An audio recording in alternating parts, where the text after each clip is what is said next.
cerita sejarah Dracula sikit. Nak pasal saya dah janji dekat Facebook saya nak cerita pasal Al-Fatih mana sebut Dracula. Itu saya sebut mana? Mana?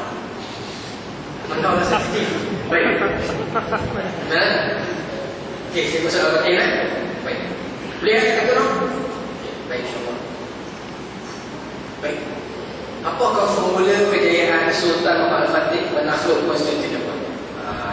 Formula dia. Yang pertama kita sebut visi yang jelas. Yang tadi kita dorongan Syekh Samsudin. Dua orang yang memberi pengaruh yang besar kepada Sultan Muhammad Al-Fatih. Yang pertama Syekh Samsudin Al-Wali. Yang kedua menteri dia yang bernama Khalid Pasha. Ini menteri yang betul-betul jaga raja. Bila dia nampak Sultan Muhammad Al-Fatih tindakan salah, dia tegur. Dia tak kata kepada rakyat Turki patut berbangga kerana Presiden Turki gaji paling tinggi ke Asia. Dia tak kata betul. Dia nak tegur raja dia. Khalid Pasha. Baik. Mereka antara orang yang membuka jalan, merintis jalan kepada Sultan Muhammad Al-Fatih untuk tawan Konstantinopel. Pertama, visi yang jelas ataupun tarbiyah yang dia dapat untuk dia. Yang kedua, tuan-tuan, penasihat yang baik Khalid Pasha tadi tu. Yang ketiga, bantuan daripada mujahidin dulu. Kita tak boleh nafikan walaupun Sultan Muhammad Al-Fatih yang buka Konstantinopel, tetapi dia sekadar penjara pun. Macam bola sepak tu. Apek pah bola kat Mahdi Jasuli pah kat nama pah tengah. Pah kat tengah tu pah lepas saya bobol. Jadi yang menunggang. Walaupun dia tunggu kat depan, gerak apa pun tak mau. Apa lari cekek bola pun tak mau. Bola main kat kaki dia skor gol. Orang kat nama dia. Padahal yang berjuang kat bawah ni gila-gila punya. Tapi sebab dia skor gol, dia yang naik nama dia. Dia yang akan naik nama dia. Tapi memanglah dia skor gol. Dalam kes ni tuan, Sultan Muhammad Al-Fatih dia antara yang skor gol. Yang usaha awal antara yang mula-mula tercetus idea nak pergi buka Konstantinopel adalah Ustaz sebut tadi Abu Ayyub Al-Ansari. Dia pergi cuba nak tembus kota Konstantinopel, tak boleh. Tak boleh. Akhirnya dia pesan kepada para sahabat dia kata, kalau aku mati tanam aku dekat tembok Konstantinopel ni, sebab aku nak satu hari nanti bila raja yang baginda Nabi sebut yang akan buka Konstantinopel tu mai, aku nak dengar tapak kaki kuda dia. Tu Abu Ayyub Al-Ansari. Dan semangat dia jihad kepada Islam. Dan kita tu tadi di luar kau pesan dia, kalau cik mati mai orang beli apa bayar? Dia boleh buat. Tapi tidak, tanam bayar tu kat sana tak? Baik. Golongan ini yang mula-mula yang mula-mula tekan Konstantinopel. Konstantinopel dulu kerajaan Byzantium ni kita boleh kata bahasa mudah tuan-tuan. Besar dia saiz XXL. Kata betul lah bahasa mudah. Abu Ayyub main serang dengan saiz XL. Apabila main Salahuddin Ayyubi serang dengan saiz L. Main tentera-tentera betul serang sampai bila sampai dekat zaman Sultan Muhammad Al-Fatih dia jadi saiz S. Sultan Murad kedua, bapak dia dulu pun serang. Tak boleh tak? Sampai dekat dia saiz Byzantium cuma S. Maka mudah lagi untuk dia. Itu tak mudah susah kan? Maka tak boleh nafikan sumbangan pejuang-pejuang terdahulu. Maka faktor keempat yang menyebabkan kejayaan dia adalah bantuan generasi terdahulu.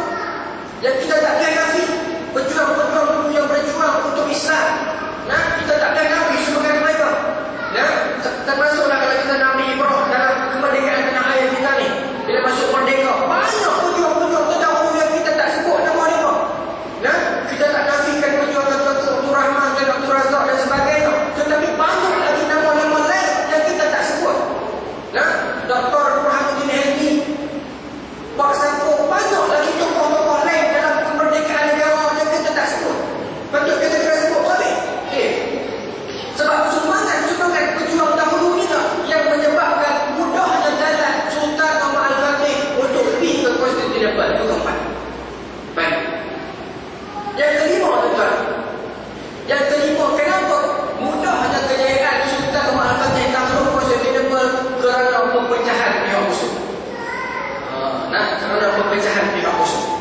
Ketika ini tuan-tuan, Kristian terbahagi kepada dua. Kristian terbahagi kepada dua. Yang pertama Kristian Byzantine, yang kedua Kristian Rom. Bergaduh. Dia bergaduh, tak setuju. Macam apa? Sunnah dengan Syiah tadi. Macam sunnah dengan Syiah tadi. Bahkan bila Islam dapat tewaskan kerajaan Kristian Byzantine, kerajaan Kristian Rom semua. Kerajaan Kristian Rom semua. Contoh macam kalau lah Amerika pergi serang Saudi, Iran seronok. Contoh lagu tu kan. Ataupun Amerika serang Iran, Saudi seronok. Macam tu tuan. Sejarah ni guna. Sebab tu saya sebut awal tadi. Kita kata kalau kita tak baca sejarah, kita akan mengulanginya.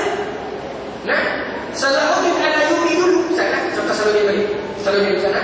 Bila dia dapat tahu kata Baghdadi sebab apa? Kristian pecah kepada dua. Satu nama geng Helang, satu nama geng Buruh. Macam Mak Darul tu. Tapi memang geng Helang dan geng Buruh. Dia pecah kepada dua. Mudah Salahuddin masuk untuk tawar Baitul Maqdis. Sama dalam kes Sultan Muhammad Al-Fatih. Bila dia masuk ke Konstantinopel, dia kata kerajaan Kristian Rom yang besar, Hitler, Jerman, Perancis ni tak mau tolong Byzantine. Sedangkan Byzantine saudara agama Kristian dengan dia tak mau tolong. Dia tak mau tolong. Mudah lagi dalam Sultan Muhammad Al-Fatih untuk pergi. Pemecahan musuh. Sebab itu tuan-tuan, hari ini kita jangan berpecah. Jangan berpecah. Hari ini umat Islam memilih untuk bercakap satu dua benda yang kita berbeza daripada 9-10 benda yang kita sama. Pasal apa? Tuan, yang rugi itu kita. Yang rugi itu kita. Jangan berpecah tuan. Kita boleh berbeza dalam satu dua benda, satu dua pendapat. Kita boleh berbeza.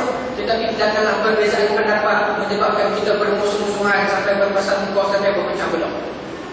Sampai berpecah belah. Baik. Kat mana jadi perpecahan musuh? Perpecahan musuh tuan. Maka itu 5 benda. Yang keenam, kecerdikan strategi perang Sultan Muhammad Al-Fatih. Dia cerdik. Kalau orang kata antara pengasas ilmu perang yang terbaik adalah Sun Tzu, Cina, yang mengarang kitab buku Apa Sun Tzu. Saya baca buku tadi. Dia kata kalau kita nak pergi perang dengan negara, kalau kita nak hantar special perang dekat negara musuh, pada kita proses sikit.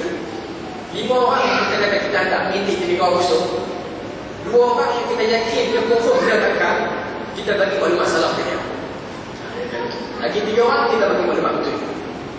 So bila pergi negara musuh, confirm 2 orang tu nak takkan, dia rasa dia cerita benda betul.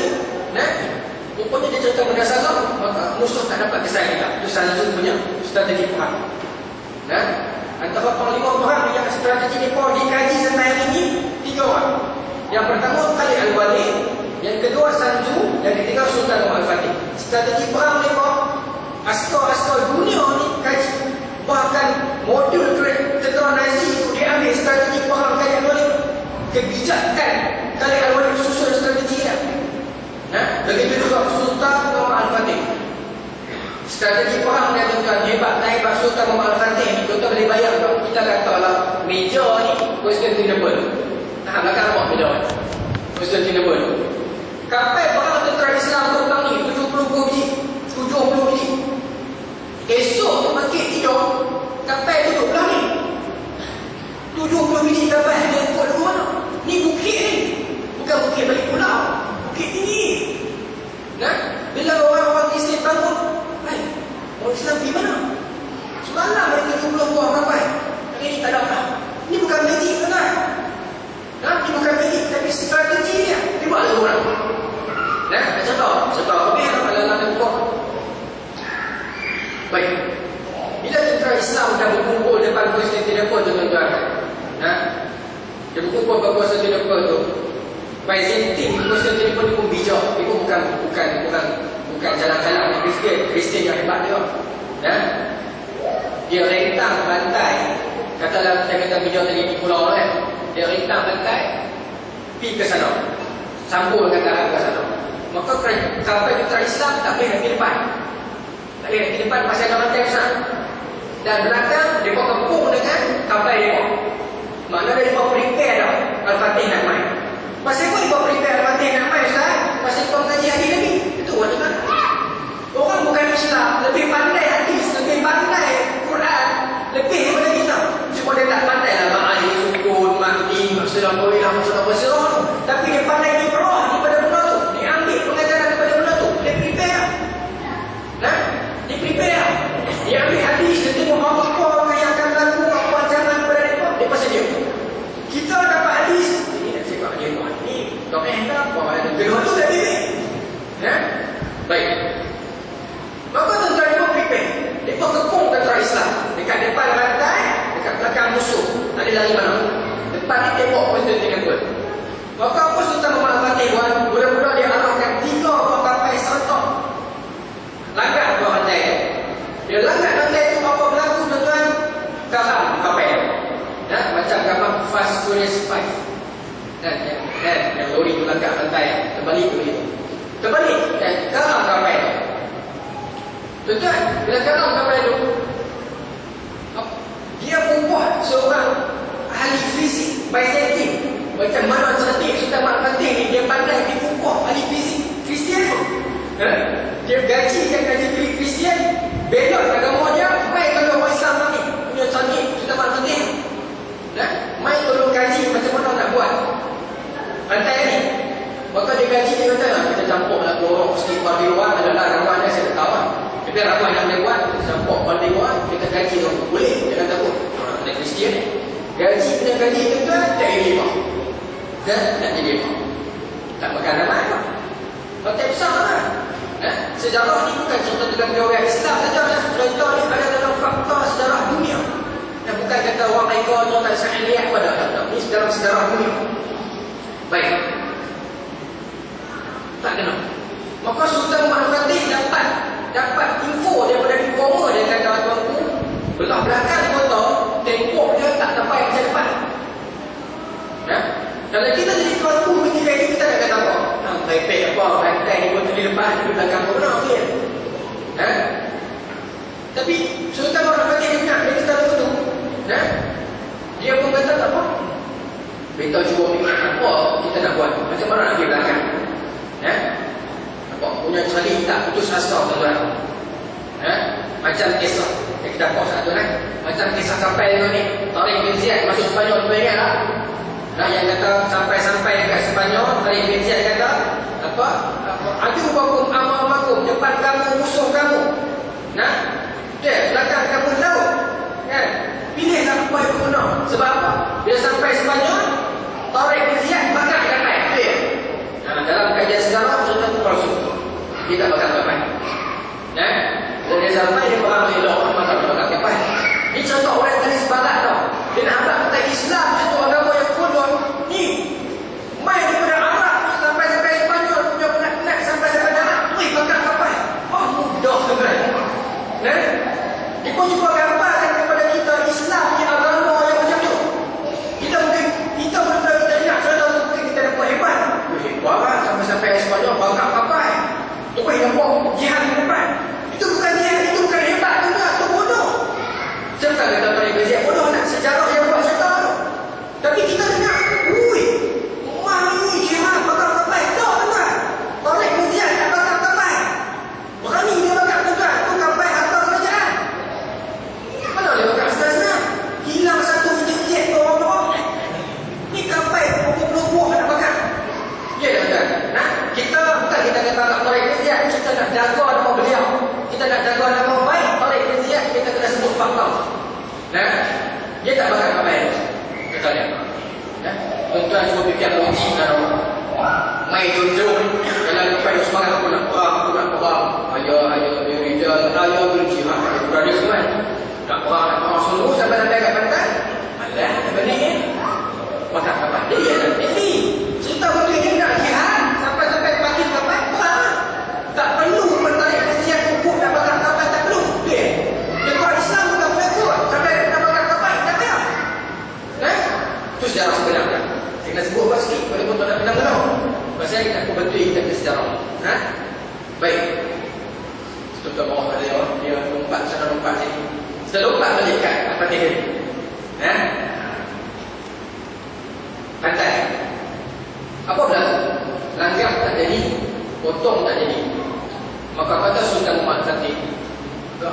kita layarkan kapal kita ni rapat bukit tu apa-apa. Dia kata kepada menteri menteri dia ni tuan Khalil Bashar, dia seorang yang senang kata Tun Perak. Tun Perak ni dia lawan benda, sokong benda. Dia fikir yang realistik. Khalil Bashar kata tak ada benda yang mustahil di sisi Allah. Itu betul-betul pandang kapal atau bukit ni. Kita nak dapat rantai budak ni. Dan macam tak ada kapal Islam tu kan. Kalau ada kapal Islam senang, selam naik lah. Tapi kapal Islam juga boleh kan. Baik. Saya takut ni. Baik. Lawak kan. Baik. Maka Sultan Muhammad Fatih buat apa? Dia kata semua tentera-tentera kita dipotong pokok. Potong pokok keliling pulau. Logik kau Ustaz, logik. Tentera Islam tu juga hidup 250 orang. Logik kan? Potong pokok. Kemudian dia kata kepada tentera Islam di tok kawah goreng minyak zaitun. Dia kata panaskan minyak zaitun. Panas macam kamera ni kan. Panaskan minyak zaitun. Maka buat. Lepas tu dia suruh tentera dia susun batang-batang pokok yang mereka potong daripada kaki pantai naik sampai ke bukit sampai turun pantai ke sana. Kemudian dia suruh mereka tuang minyak zaitun ni atas kayu tersebut. Bila dapat itu, maka dia suruh tentera-tentera dia yang berjuang tolak kapal daripada laut main ke pantai, tolak naik atas lintas pulau. Cerita dari lintas pulau. Bukan lintas TV pada lintas pulau tu. Berapa kapal Ustaz? 70 buah kapal. Ustaz saya lihat kita dalam sejarah dunia. Bukan sejarah Islam semata-mata kan. Kalau sejarah Islam mungkin kita boleh kaji ni, mungkin Islam nak syuhkan. Dalam sejarah dunia, bahkan dekat barat pun menceritakan benda yang sama. Kalau presiden pagi esok dia tengok kapal orang Islam dah ada. Satu malam baru ada kan. Satu malam baru ada. Bangun esok presiden buka mata tengok 70 buah kapal depan dia dah hilang. Dia tak tahu dia orang Islam tengok balik. Tapi dia komplain, macam mana orang Islam nak tengok balik? Lakar sana pada tentera Kristian tu. Tapi dia pun tak gaduh. Kau balik semua. Rupanya Islam dah tumbuh kat belakang. Islam attack daripada belakang. Bukan main belakang tau, tapi paling senang dalam belakang tu tengok paling senang nak bocor, nak tempur, maka dia buat. Yang ke-6 dah. 7 6. Satu 7 ni terakhir kot. Teknologi ketenteraan dia. Sultan Muhammad Fatih yang tuan dia seorang yang sangat kuat. Dia tidak pernah meninggalkan qiyamul lail, dia tidak pernah meninggalkan solat sunat rawatib, dia tak pernah meninggalkan. Dia hafiz Quran. Dia hafiz Al-Quran. Yang dia mahir 7 bahasa. Antara 4 bahasa yang dia mahir TPPA. Turki, Parsi, Perancis, Arab. Yang yang lagi 3 dia mahir bahasa kitab Kristian, kitab Yahudi, Hebrew, Ibrani. Dia pandai bahasa-bahasa tu. Sedih. Baik. Maka dia walaupun dia seorang yang waraq, yang alim, yang orang yang boleh kata orang syadid dalam orang kata ukhrawi ni. Dia orang yang waraq. Tapi pun begitu. Walaupun dia waraq sampai ke batu tuan, dia pun tak pilih jalan mudah. Dia suruh tentera-tentera dia bangunkan ketenteraan yang hebat. Bangunkan teknologi tentera yang hebat. Okey, nak balik pada kes tadi tu. Yang okey lah Ustaz, Mamani baik kena ada. Tak boleh. Kita kena bangkit juga. Bangunkan ketenteraan. Bangunkan ketenteraan. Sekarang ni ketenteraan kita dah jauh ditinggalkan oleh dunia. Kapal selam Amerika, nama dia Pennsylvania. Dia boleh selam 3 tahun tanpa perlu naik ke darat untuk isi minyak kalau tak perlu. Nak isi makanan ke isi apa tak perlu. 3 tahun. Sustainability dia dalam dasar laut. Pennsylvania tuan-tuan 3 tahun dia boleh duduk dalam dasar laut tanpa naik ke darat. Tetapi kapal selam negara Islam 3 tahun tak turun. Itu kan kata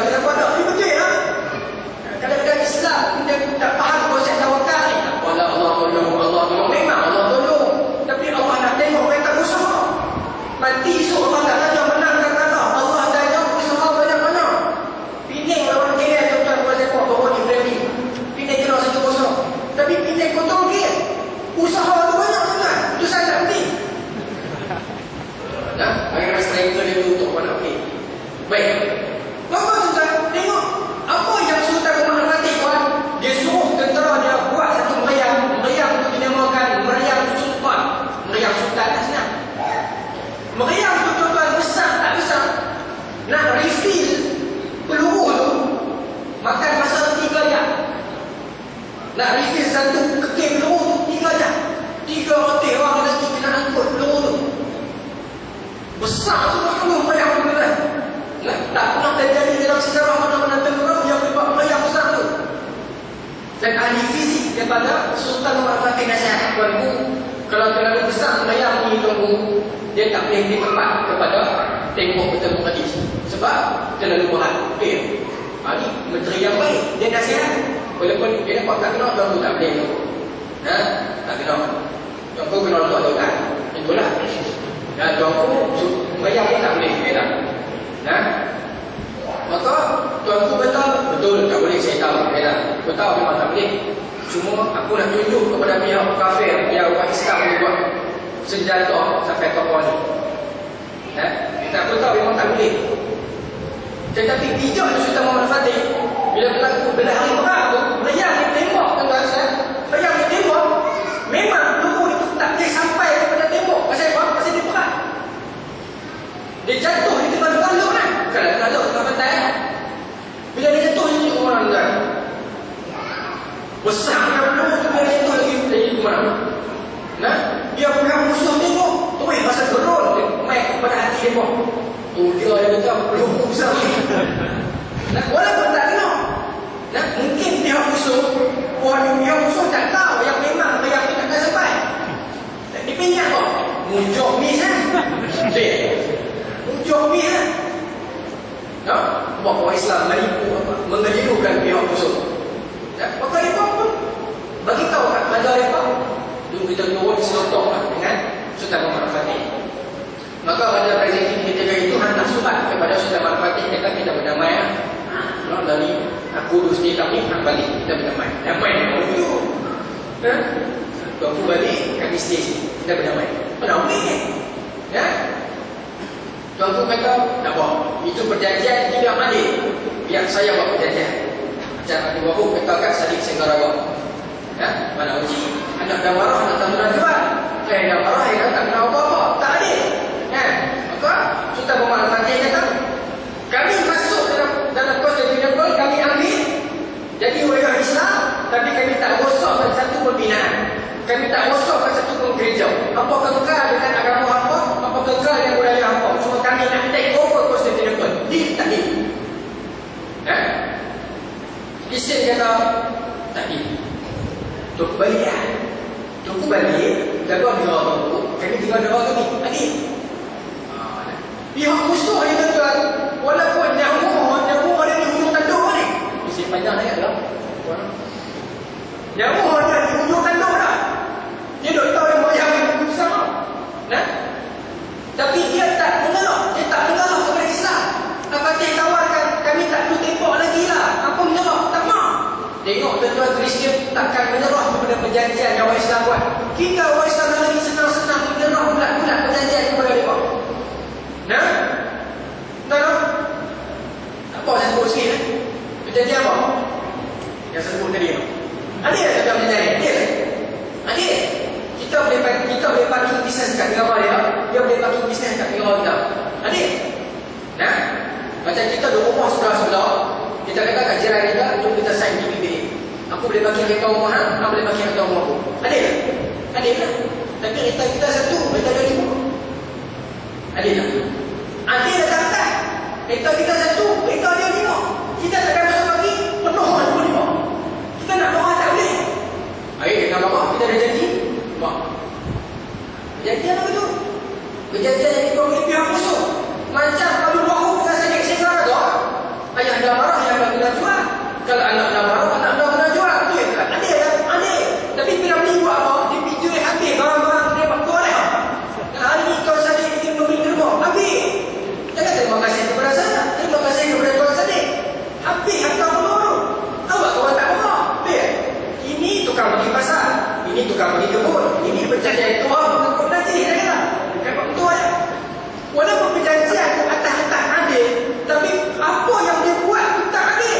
Lagi begitu juga yang berlaku dalam PBA ni. Atas-atas adil, memang adil sebut tak kasih. Tapi pelaksanaan dia tidak bermana. Yang tu yang kita ambil pengajaran. Pasal itu yang disuruh mengaji sejarah juga. Pasal itu disuruh mengaji sejarah. Sejarah ni penting juga.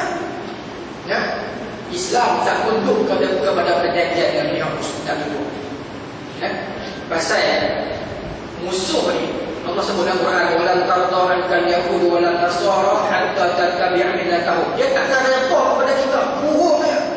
Sesekatlah jalan ikutlah dia bingkong. Dia takkan retor lah. Tipu lah. Dia takkan retor selagi kita tak ikut tunjuk dia. Jadi sebut dalam satu hadis kata tabi'un nasunal lazina min qablikum shibran bi shibrin wa zira'an bi zira'in hatta law dawlu fi jubrin tabbin tataba'tumuhu. Kita akan ikut juga dalam mereka. Sedengkal demi sedengkal, sehasta demi sehasta. Mereka buat American Idol, kita buat Malaysian Idol. Mereka buat penyanyi yang tertentu, kita buat kirawan emas. Dia kata apa? Gigi tak ada apa, RM20 nyanyi lagi.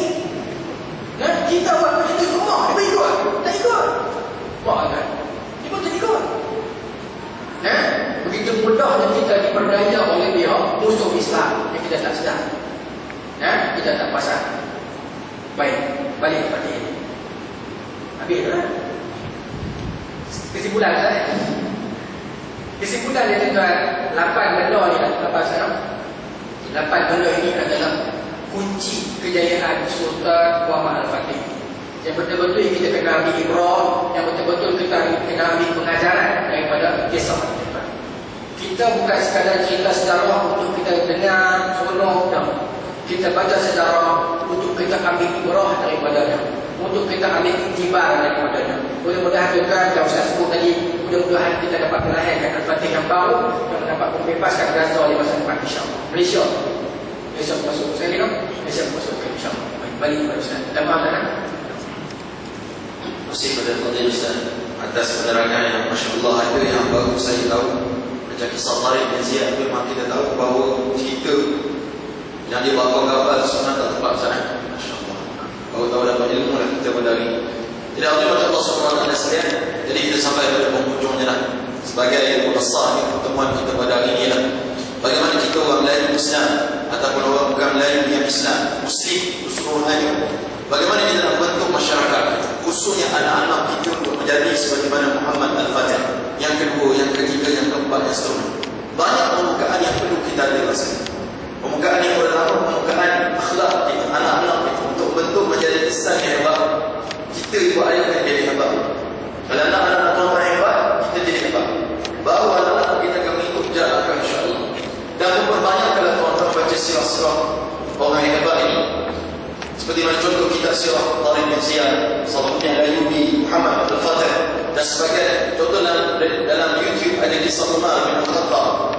Walaupun ada ulama kita tak boleh menggambarkan sahabat Nabi, cuma boleh tuan tunjuk pada anak kisah 40 kisah Umar Al-Faruq radhiyallahu ta'ala sebagai tasjid kepada anak-anak kita. Untuk jadi hebat. Banyak pembukaan, contohnya di Malaysia, pembukaan kita banyak bagi untuk buka Islam, pemerintah secara totally. Yang kedua dari sudut apa yang saya sentuh politik sikit-sikit. Makin masa-masa mani yang dibagi dari Allah SWT sangat hebat.